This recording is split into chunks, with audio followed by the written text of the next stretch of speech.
السلام عليكم ورحمة الله وبركاته. إن الحمد لله الأكرم الذي خلق الإنسان وكرم وعلمه من البيان ما لم يعلم، فسبحان الذي لا يحصى امتنانه باللسان ولا بالقلم، ونشهد أن لا إله إلا الله وحده لا شريك له، ونشهد أن سيدنا وسندنا وحبيب ربنا وطبيبنا وطبيب قلوبنا ومولانا محمدا عبد الله ورسوله الذي أرسله الله تعالى بالحق بشيرا ونذيرا وداعيا إلى الله بإذنه وسراجا وقمرا منيرا. أما بعد فقد قال الله تبارك وتعالى في كلامه المجيد وفرقانه الحميد: أعوذ بالله من الشيطان الرجيم. بسم الله الرحمن الرحيم. يا أيها الذين آمنوا اتقوا الله حق تقاته ولا تموتن إلا وأنتم مسلمون. صدق الله العظيم وصدق رسوله النبي الكريم، ونحن على ذلك لمن الشاهدين والشاكرين والذاكرين والحمد لله رب العالمين. وقال رسول الله صلى الله تعالى عليه وسلم عن عائشة رضي الله تعالى عنه قال: قال رسول الله صلى الله تعالى عليه وسلم قال: يا عائشة إياك ومعطرات الذنوب فإن لها من الله طالب. وقال تعالى في شأن حبيبه: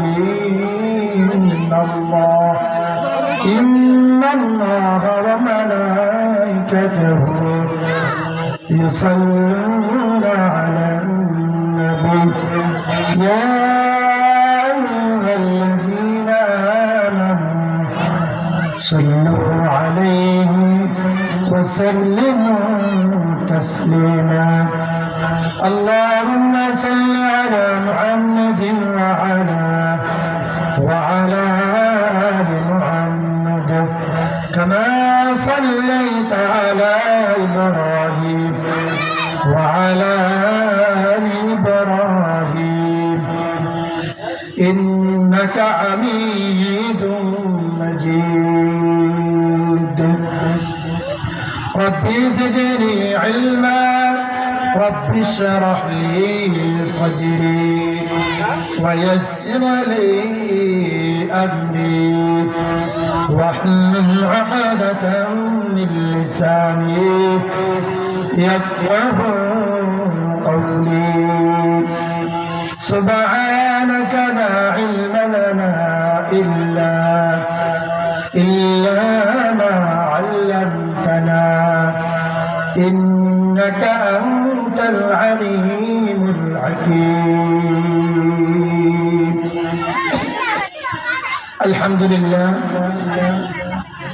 মহান রব্বুল আলামিনের দরবারে লাখো কোটি শুকরিয়া আদায় করছি যে মহান রব্বুল আলামিনের কাছে যে আল্লাহ পাক রব্বুল আলামিন আমাদের সবাইকে আজকের এই দিনী মজলিসে সবার আগে আসার এবং বসার তৌফিক দিয়েছে এই জন্য সবাই কালিমাতুল শুকরিয়া আদায় করি আলহামদুলিল্লাহ।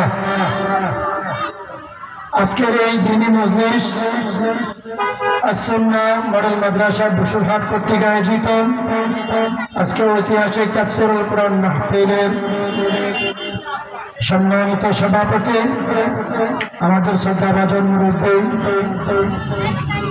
অত্র কওয়ালিয়া কেন্দ্রীয় জামে মসজিদের সম্মানিত খতিব হাফেজ মাওলানা নূর হোসেন সাহেব বারাকাল্লাহু ফি হায়াতি আল্লাহ পাক রব্বুল আলামিন আমাদের শ্রদ্ধাভাজন মুরব্বীকে দীর্ঘ নেক হায়াত দান করুন আমিন। আল্লাহ পাক রব্বুল আলামিনের দরবারে শুকরগুজার করছি এত বড় দামি মজলিস এই দামি মজলিস গুলা আল্লাহ পাকের একটা বড় নিয়ামত বড় রহমত কারণ এই রহমত এই দ্বীনি মজলিসগুলোর আসার কারণে আমরা যারা দুনিয়ার ব্যস্ততা দুনিয়ার ফিতনা ফাসাদ সব কিছু থেকে ফারিগ হয়ে আমরা এই রহমতের এই জায়গাগুলো দ্বীনি মজলিসগুলোতে আমরা আসতে পারি। আল্লাহ পাক রব্বুল আলামিন আমাদের সবাইকে এই দ্বীনি মজলিসে সবার আগে আসার বসার এবং তৌফিক দান করুন আমিন। আল্লাহ পাক রব্বুল আলামিন আমাদেরকে কুরআন শরীফের 3 নম্বর সূরা আলে ইমরান 102 নম্বর আয়াত আল্লাহ পাক রব্বুল আলামিন আমাদেরকে যে জিনিসটা মেসেজ দিচ্ছেন যে জিনিসটা জানিয়ে দিচ্ছেন এই বিষয়টাই হচ্ছে তাকওয়া সম্পর্কে আলোচনা। আজকে আমাদের এই স্বল্প সময়ের ভিতরে আমরা তাকওয়া সম্পর্কে আমরা কিছু কথা শুনবো ইনশাআল্লাহ। আল্লাহ পাক রব্বুল আলামিন আমাকে কিছু কথা বলার এবং আপনাদের সবাইকে শোনার তৌফিক দান করুন আমিন। আল্লাহ পাক রব্বুল আলামিন কুরআন শরীফের 3 নম্বর সূরা আলে ইমরানের 102 নম্বর আয়াত আল্লাহ পাক রব্বুল আলামিন বলেন ইয়া আইয়ুহাল্লাযীনা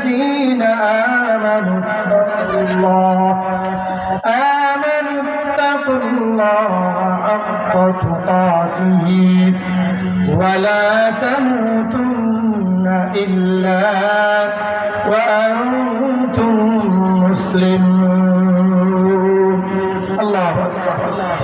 আল্লাহ পাক রব্বুল আলামিন বলেন হে ওই সব লোক যারা ঈমান এনেছো আল্লাহ পাক রব্বুল আলামিন কুরআন শরীফের ভিতরে আমাদের সবাইকে হে ঈমানদার বলে ডাক দিয়েছেন। আল্লাহ পাক রব্বুল আলামিন আমাদেরকে কুরআন শরীফের এই ঈমানদার বলে 89 বার ডাক দিয়েছে বলুন না সুবহানাল্লাহ। আল্লাহ পাক রব্বুল আলামিন আমাদেরকে মুমিন বলে ডাক দিয়েছেন। তাহলে আমাদেরকে মুমিন হইতে হলে আমাদেরকে প্রথমত শর্ত হচ্ছে তাকওয়া আমাদেরকে অর্জন করতে হবে। এই তাকওয়া অর্জন কাকে বলে? আল্লাহ পাক রব্বুল আলামিন বলেন যারা ঈমান এনেছো তারা আমাকে ভয় করো। কাকে ভয় করব? আল্লাহকে ভয় করতে হবে। আল্লাহ পাক রব্বুল আলামিন এর ভিতরে এক নম্বরে বলে আল্লাহকে ভয় করা। 2 নম্বর হচ্ছে যেমনটা ভয় করা উচিত তোমরা তেমন ভাবে ভয় করো। আজকে আমাদের ভিতরে ভয় না থাকার কারণে আজকে আমরা দুনিয়ার ব্যস্ততা নিয়ে আছি। আজকে দ্বীনি মজলিসগুলোতে আমরা আসতে পারি না। আজকে দ্বীনি মজলিস যখন চলে তখন আমরা দ্বীনি মজলিসগুলো বন্ধ করে দেই, কারণ এই দ্বীনি মজলিসগুলোর ভিতরে আল্লাহ পাক রব্বুল আলামিনের খাস রহমত নাযিল হয়। এই নাযিল হওয়ার কারণে আল্লাহ পাক রব্বুল আলামিন এই মজলিসগুলো থেকে আমাদেরকে কিছু নেয়ামত তৌফিক দেন, ঠিক কিনা? আল্লাহ পাক রব্বুল আলামিন 2 নম্বরে যে বলেছেন যেমনটা ভয় করা উচিত, 3 নম্বরে বলেন তোমরা মুসলিম অবস্থায় যেন তোমাদের মৃত্যু না হয়, মুসলমান না হইয়া তোমরা মৃত্যুবরণ করিও না। আল্লাহ পাক রব্বুল আলামিন এই কোরআন শরীফের 3 নম্বর সূরা সূরা আলে ইমরানের 102 নম্বর আয়াতে আল্লাহ পাক রব্বুল আলামিন বলেন তোমরা আল্লাহকে ভয় করো। এরপরে বলেন যেমনটা ভয় করা উচিত। এরপরে বলেন তোমরা মুসলমান না হইয়া তোমাদের যেন মৃত্যু না হয়, তোমরা মৃত্যুবরণ করিও না। আজকে আমরা দুনিয়ার ভিতরে যখন চলাফেরা করি যত রকমের গুনাহ আছে, ছোট গানের গুনাহ থেকে আমরা বাঁচতে চাই না। ছোট গানের যখন আমরা গুনাহ থেকে বাঁচতে পারবো তখন আমরা বড় বড় গুনাহ থেকে বাঁচতে পারবো। সগীরা গুনাহ থেকে যখন আমরা বাঁচতে পারবো তখন আমরা কবিরা গুনাহ থেকে বাঁচতে পারবো। যত রকমের শিরক বিদআত আছে সব কিছু থেকে বাঁচতে হলে আমাদের সবাইকে তাকওয়া অর্জন করতে হবে। কে বলে দিয়েছেন? আল্লাহ। তাহলে আমাদেরকে তাকওয়া যদি অর্জন না করতে পারি তাহলে জীবনে কোশ্চিন কালেও জান্নাত পাওয়া সম্ভব নয়। আল্লাহ পাক রব্বুল আলামিন আমাদেরকে বারবার আমাদেরকে কোরআনের আয়াতের ভিতরে নবীর যে বাণী হাদিসের ভিতরে আমাদেরকে বারবার মেসেজ দিচ্ছেন কেন?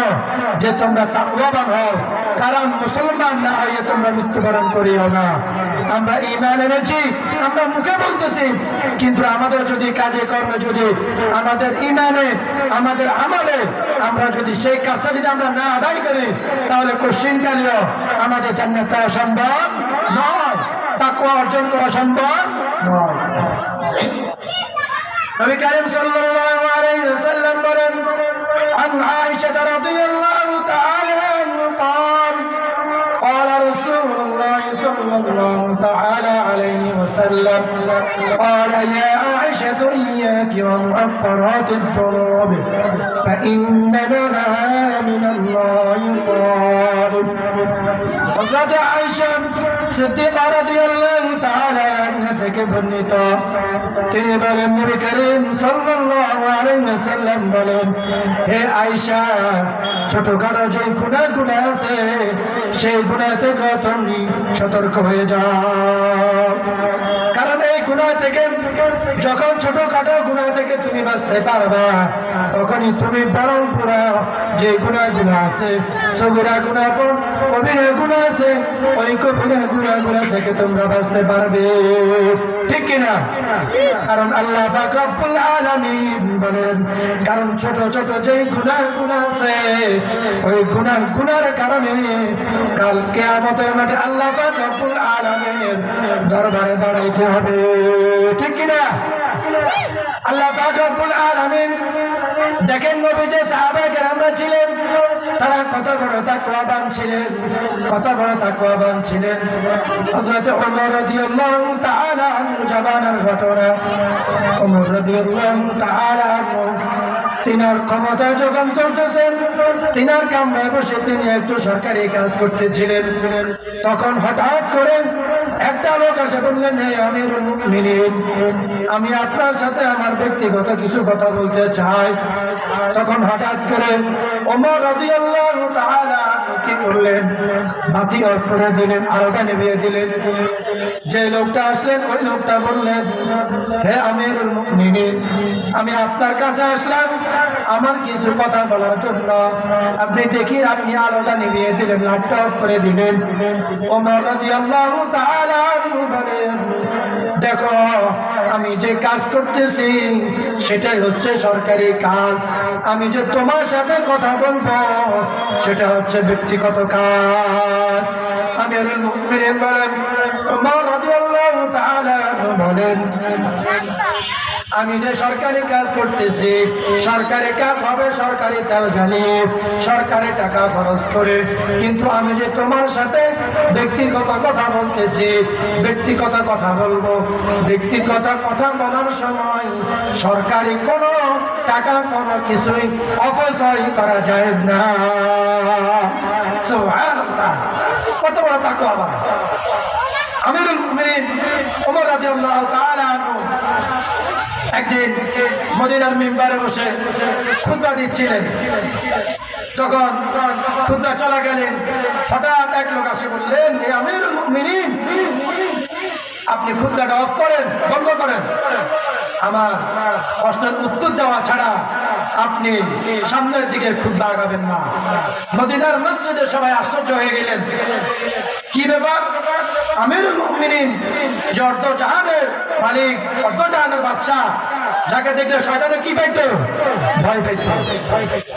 আমিরুল মুমিনিন যখন বললেন, কি তোমার প্রশ্নের উত্তর, বলো তোমার কি প্রশ্ন, এই কথাটা যখন বললেন, বলার পর হঠাৎ করে আব্দুল্লাহ বললেন, ওমর রাদিয়াল্লাহু তাআলা আনহুর ছেলে আব্দুল্লাহ বললেন, আমার আব্বার যে জবাবটা, আব্বার যে প্রশ্নের উত্তরটা, সেই উত্তরটা যদি আমি দিয়ে দিই, তখন ওই লোকটা বললেন, না, যে ওমর রাদিয়াল্লাহু তাআলা আনহু বললেন, যে ওমরকে বললেন যে তোমার আব্বাকে আমি প্রশ্ন করছি, তোমার আব্বা প্রশ্নের উত্তর দিবে। সুবহানাল্লাহ।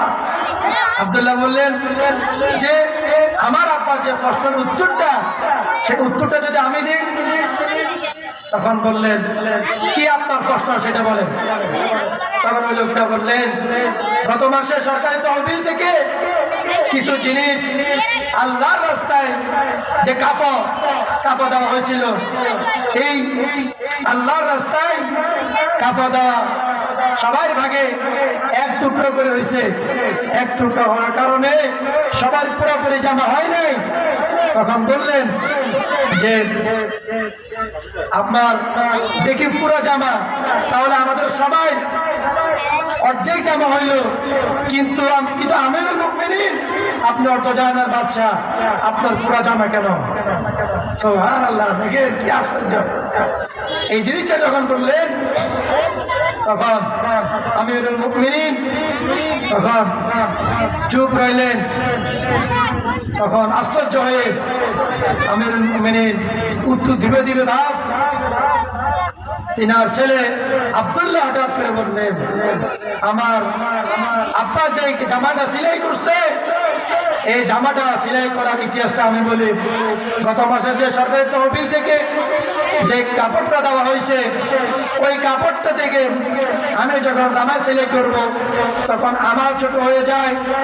এরপরে আপনি আমার যখন বাবাকে দেওয়া হয়েছে, আমার বাবারও ছোট হয়ে যায়। তখন বললেন, আমার আব্বা তো আমিরুল মুমিনিন, মদিনার মসজিদে খুতবা দিবে, আমি আমার কাপড়টা আমি আমার বাবাকে, আমার আব্বাকে হাতিয়ে দিয়েছে। বলেন সুবহানাল্লাহ।